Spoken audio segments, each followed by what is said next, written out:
everyone, I'm Rebecca McLaughlin-Duane, and this week we're looking at the record growth of the halal industry, in particular when it comes to food and tourism. We'll examine the UAE's ambitions to become a global home for halal certification. This will help United Arab Emirates to achieve its strategic goal. But first, halal tourism has grown at almost double the pace of the wider industry in recent years, with boutique hotels popping up to cater for the millennial market. Salim Saeed checked in to check out how business was doing.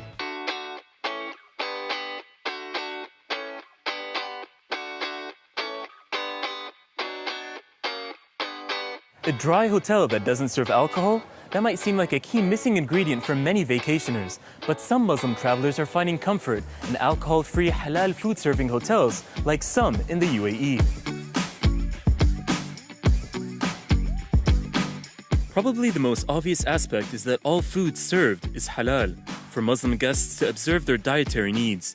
Some hotels have separate men and women's gyms, or women's only beaches with all female staff for privacy.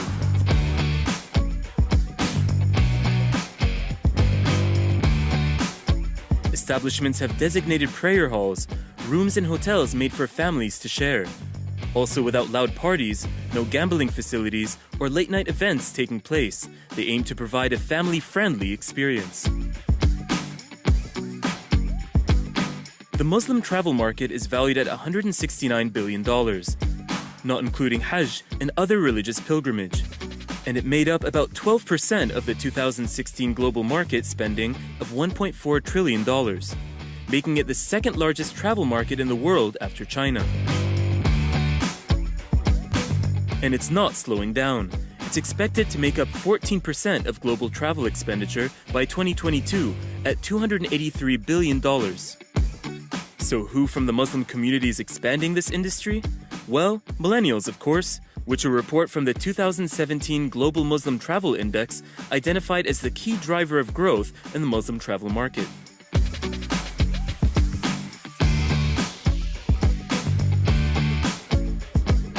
I think they come here because it's comfortable for them. They know what they're getting. They know that they don't have to question every dish. Everything is halal. There's no alcohol. There's no temptation. And the guests, they don't feel that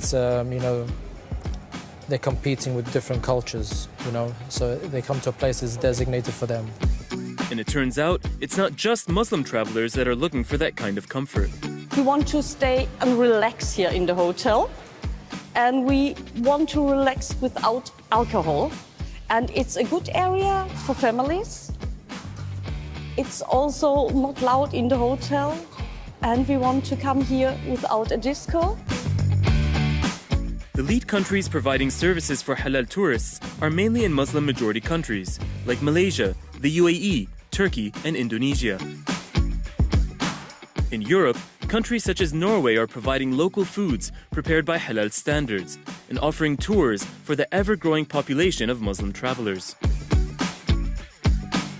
And a new wave of millennial travelers are using social media apps to find out where the halal hotspots are and also to share their adventures. One of these Muslim millennials is food and travel photographer Sukaina Rajabali. Once an optometrist, she exchanged her retinal camera for a photography one 10 years ago. Working as a freelance food photographer and more recently a traveling one, setting off to over 27 different global destinations.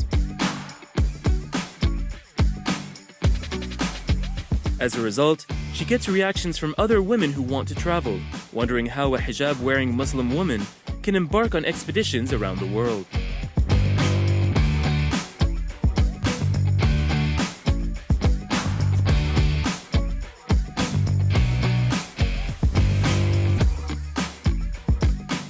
Get more comments from covered ladies than those who don't cover, because they'd be like, oh, I've been avoiding going to this place because it's an island and I don't expect to be able to do snorkeling or go diving, and I wouldn't be allowed to do this, or everyone would stare at me if I did. The boundaries and barriers are more for the covered ladies thinking that they can't go out there and do what they want to do and aspire to do.